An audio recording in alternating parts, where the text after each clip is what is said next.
तत्वार्थ सूत्र की जान है 6ठी और 7वीं अध्याय, और आपके लिए विशेष प्राण है ये 6ठी और 7वीं अध्याय। ये जीवन जीने की कला हमें सिखाती है, और कैसे कर्म आते हैं, कैसे आत्मा के साथ उनकी रिश्तेदारी जुड़ जाती है, रिश्ता जुड़ जाता है। बंधन को प्राप्त करके वह आत्मा संसार के अंदर परिभ्रमण करती रहती है। तो इस बात को आपको जानना है। 27 श्लोकों में तत्वार्थ सूत्र की 6ठी अध्याय है, लेकिन कम सूत्रों में बहुत बड़ा सार छिपा हुआ है, जिसके बारे में अब मैं प्रारंभ कर रही हूँ। हाथ जोड़ लीजिए सब लोग। मोक्ष मार्गस्य नेतारं भेत्तारं कर्मभूवृतां ज्ञातारं विश्वतत्त्वानां वंदे तद्गुणलब्धये। मोक्ष के मार्ग पर जो झंडा लेकर के नेता के रूप में चले और जिन्होंने मोक्ष को प्राप्त किया, ऐसे मोक्ष मार्ग के नेता, कर्म पर्वतों के भेदता, विश्व तत्वों के ज्ञाता, सर्वज्ञ भगवान को उनके गुणों की प्राप्ति के लिए वंदना की गई है। इस मंगलाचरण के माध्यम से परम उपकारी आचार्य श्री उमा स्वामी महाराज ने इस मंगलाचरण के साथ साथ 10 अध्यायों में पूरे जैनागम के सार को निबद्ध किया है। 4 अध्यायों में प्रारंभ में आपने जीव तत्व का वर्णन सुना है, और 5वें अध्याय में अजीव तत्व का वर्णन है। अब 6ठी और 7वें अध्याय में आश्रव तत्व का वर्णन सुनेंगे। आश्रव मतलब आना, आना मतलब क्या आना, कैसे आना, कहाँ आना, इस बारे में सूत्रों के माध्यम से इस 6ठी अध्याय में आचार्य श्री कहते हैं। काय वांग मनः कर्म योगः। काय वांग मने वचन और मन, काय वचन और मन की क्रिया को योग कहते हैं। यानी तीनों के निमित्त से जो परिणामों में हलन चलन होता है उसको कहते हैं योग। स आश्रवः, और बस यही आश्रव है, माने कि तीनों योगों के निमित्त से जो कर्मों का आत्मा के पास आना हुआ उसी का नाम है आश्रव। शुभा पुण्यस्य शुभा पापस्य, यानी शुभ योग, जब मन वचन काय की शुभ प्रवृत्ति होती है तो पुण्य कर्म का आश्रव होता है, और मन वचन काय की अशुभ प्रवृत्ति होती है तो पाप का आश्रव होता है। इतना तो सब लोग जानते हैं कि अच्छी क्रियाएं करने से पुण्य बंध होता है और गलत क्रियाएं करने से पाप का बंध होता है। लेकिन मानव आज क्या करता है कि पुण्यस्य फलम इच्छन्ति पुण्यम नेच्छन्ति मानवाः न पाप फलम इच्छन्ति पापम कुर्वन्ति मानवाः। क्या करते हैं कि पुण्य के फल को चाहते हैं। पुण्य का फल क्या है? सुख की प्राप्ति, और पुण्य करना नहीं चाहते, फल को चाहते हैं और करना, उस क्रिया को करना नहीं चाहते हैं। और न पाप फल इच्छन्ति, पाप के फल को नहीं चाहते हैं, लेकिन पापम कुर्वन्ति मानवाः, पाप करते हैं। हम पाप कर लें और पड़ोसी को उसका फल मिल जाए, कभी ऐसा होता है क्या? नहीं होता। जे कर्म पूरब किए खोटे सहे क्यों नहीं जियरा, पढ़ते हैं अपन। जब अंजना मुनिराज के पास जाती है और कहती है, भगवान मैंने अपने जीवन में किसी का परस्पर में वियोग नहीं कराया, तो मुझे पति का वियोग इतना क्यों सहन करना पड़ रहा है? गुरुदेव कहते हैं, बेटी इस जन्म में तूने नहीं कराया, वियोग। लेकिन इसके पूर्व में रानी कनकोदरी की पर्याय में तूने किसी का वियोग ना करा करके एक प्रतिमा की आसाधना की थी, तो आज उसका फल इस अंजना की पर्याय में तुझे मिल रहा है। शांत भाव से सहन कर ले, अब तेरे दुख के दिन जाने वाले हैं। तो व्यक्ति सोचता है मैंने कौन सा पाप किया था, मैंने क्या किया था, और पता नहीं कितने जन्म पहले में किए गए पाप का फल कब मिलता है कुछ भी पता नहीं। कुछ कर्म ऐसे होते हैं तत्काल फल दे देते हैं, कुछ कर्म ऐसे होते हैं 1, 2, 4 भवों के बाद में उदय में आते हैं। तो उन्हीं के बारे में कहा कि आप हमेशा अपने भावों को शुभ बनाएं, क्योंकि शुभ योगों से पुण्य का आश्रय होगा। अभी बंद की बात, जिनसे आश्रय होता है उसी से बंद होता है, लेकिन खाली आना कैसे आते हैं। अब कोई आया मेहमान आपके ऊपर है, उसको आप कितने दिन टिकाना चाहते हो। अगर आपने अच्छी उसकी खातिरदारी करी, मेहमान टिकेगा। तो कर्म जब आत्मा में आते हैं तो पहले जानो कि कैसे आए हैं, ये हमारी परमिशन से आए हैं कि बिना परमिशन के आए हैं, और हमें उन्हें टिकाना है कि नहीं टिकाना है। यही प्रक्रिया ये अध्याय बताती है। इसलिए कान खोल करके, हृदय खोल करके और हृदय में जगह बना करके इस अध्याय को जरूर सुनना। ऐसा ही होता है कि जब 4 जने बैठते हैं और गप्पे मारते हैं, हंसी मजाक करते हैं, और उस समय कौन से कर्म का बंद कर लेते हैं ये पता नहीं होता। इसलिए इस अध्याय को एकदम ध्यान से सुनना। शुभ योग से शुभ पुण्य का आश्रय होता है, अशुभ योग से पाप का आश्रय होता है।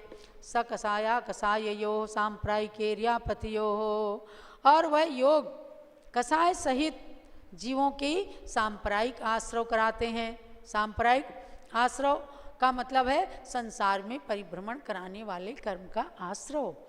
ईर्यापतियों और आकसाई जीव जो होते हैं, यानी कसाय रहित परिणाम जो होते हैं, उनसे ईर्यापत आश्रय होता है, यानी उनमें स्थिति अनुभाग नहीं बनता। कर्म आए, देखा कि ये तो मुझे कोई रिस्पॉन्स ही नहीं दे रहे, तो सीधे चले जाते हैं।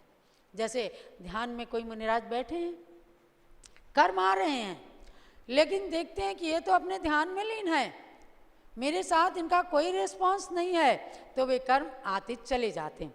इसका नाम है ईर्यापत आश्रय। और जो कर्म आए उनको अच्छे से हमने राग परिणामों से, द्वेष परिणामों से उनको बिठा लिया, तो वो कहलाते हैं सांप्रायिक आश्रय। तो इसको कहा कि कैसे कैसे स्वामी होते हैं। तो मतलब पहले तो योगों को शुभ रखना, फिर कसाय जितनी कम हो सके उतनी कम करना, मंद करना, तीव्र कसाय नहीं करना। किस वक्त कौन से कर्म का आश्रय हो जाए कुछ भी पता नहीं है। इंद्रिय कषायाव्रत क्रिया पंच चतुः पंच पंचविंशति संख्या पूर्वस्य भेदा। कह रहे हैं स्पर्शन आदि 5 इंद्रियां, क्रोध आदि जो हैं 4 कषाय हैं, हिंसा आदि 5 अव्रत हैं, सम्यक आदि 25 क्रियाएं हैं। इस तरह से सांप्रायिक आश्रय के 39 भेद होते हैं। तो भेद होते हैं मतलब कि इन 39 तरीकों से हम कर्मों के आने के द्वार को खोलते हैं। भाई पाप किया तो क्या है, झूठ बोला, हिंसा किया, चोरी किया, तो कर्म आए ना, तो ये द्वार खोलना है। कषाय किया, मायाचारी की, लोभ किया, तो ये कसाय के आने के द्वार हैं। ऐसे 39 द्वार हमारे लिए बताए गए कि ये सांप्रायिक आश्रय आपको संसार में परिभ्रमण कराने वाले हैं। और 25 क्रियाएं भी बताई हैं जो आगे आपको स्वाध्याय के अंदर विशेष पता चलेंगी कि सम्यक्त्व को बढ़ाने वाली सम्यक्त्व क्रिया है, सम्यक्त्व वर्धिनी क्रिया है। मिथ्यात्व को बढ़ाने वाली मिथ्यात्व वर्धिनी क्रिया है। और शरीर आदि से गमनागमन रूप प्रवृत्ति करना प्रयोग क्रिया है। समाधान क्रिया, ईर्यापत क्रिया, प्रादोषिकी क्रिया, कायिकी क्रिया, अधिकरण क्रिया, पारितापिकी क्रिया, प्राणातिपातिनी क्रिया, किसी को एकदम मारने के लिए भाग पड़ते हैं। राग के वशीभूत होकर के मनोहर रूप देखना दर्शन क्रिया, स्पर्शन क्रिया, प्रात्ययिकी क्रिया। कोई अपने को सुंदर सुंदर दिखता लगता है, इसको एकदम गले से लगा लें।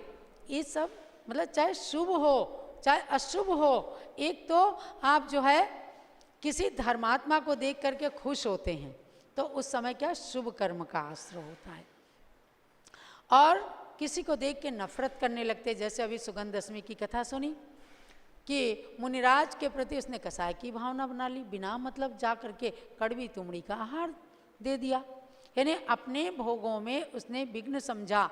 तो ये सब मिथ्यात्वर्धिनी संसार को बढ़ाने वाली क्रियाएं हैं।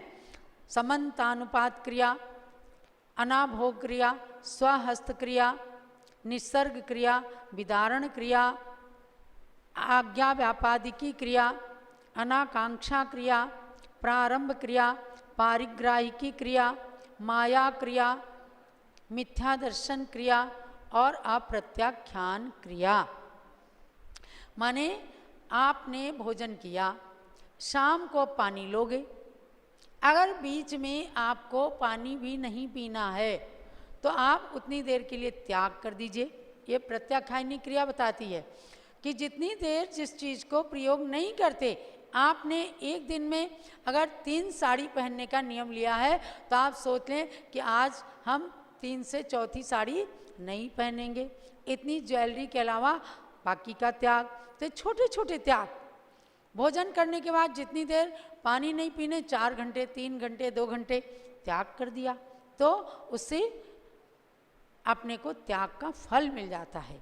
इसलिए इन त्यागों के लिए बहुत महत्व प्रदान किया गया है कि आप छोटे से छोटा त्याग करके भी बड़े से बड़ा फल प्राप्त कर सकते हैं।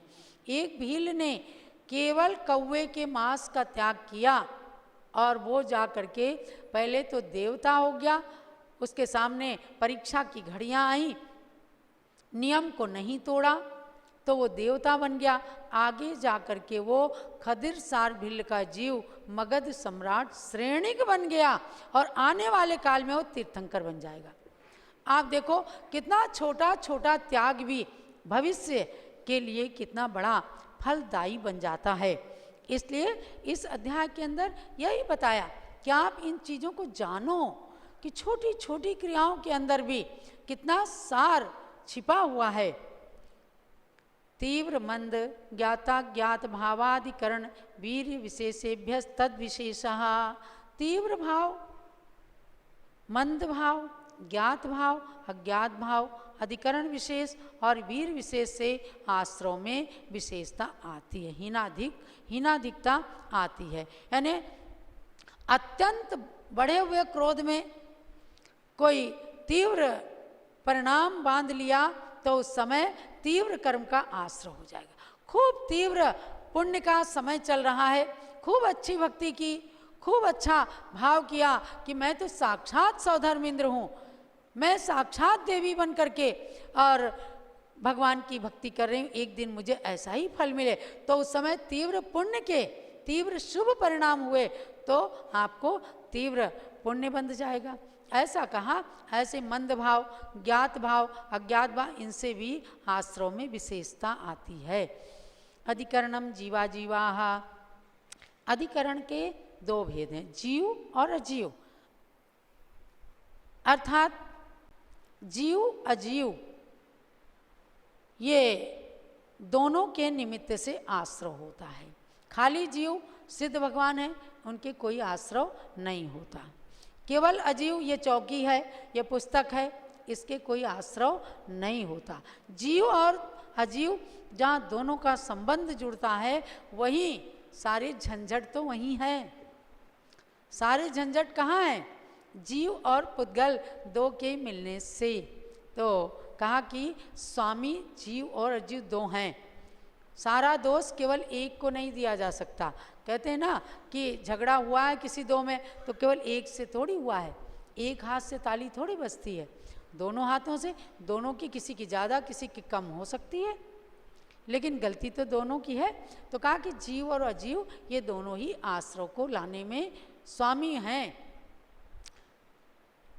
आद्यम समरंभ समारंभारंभ योग कृतकारितानुमत कषाय विशेष त्रिस त्रिस त्रिस चतुश्चैकशः, ये 108 प्रकार के आश्रव बताए हैं। समरंभ समारंभ आरंभ, आप आलोचना पाठ में पढ़ते हो। समरंभ समारंभ आरंभ मन वचन कीने प्रारंभ, क्रोधादि चतुष्टय धरि के, और सत्य 8 जो इन भेदनि थे, अग कीने पर छेदनि थे। अब क्या आलोचना पाठ हमारा छूट गया, हम कल्याणालोचना पढ़ते हैं कि हमारे 28 मूल गुणों में कोई दोष लगे हों, तो आपको आलोचना पाठ 24 घंटे में एक बार जरूर पढ़ना है, क्योंकि 108 प्रकार से कर्मों का जो आश्रव होता है, तो माला में इसीलिए 108 दाने दिए गए हैं कि 108 दानों के माध्यम से 108 प्रकार का आता हुआ आश्रव जो है रुक जाए। अब किसी का माला में मन नहीं लगा तो बेकार नहीं है, एक मन के पर भी अगर ध्यान टिक गया तो समझो 107 मन के वो बेकार नहीं गए, वो भी आपके सार्थक हैं। इसलिए माला जरूर जपना। जप का मतलब है जकारात जन्म नाशनम, पकारात पाप नाशनम, और जा और पा मिलकर के जप या जाप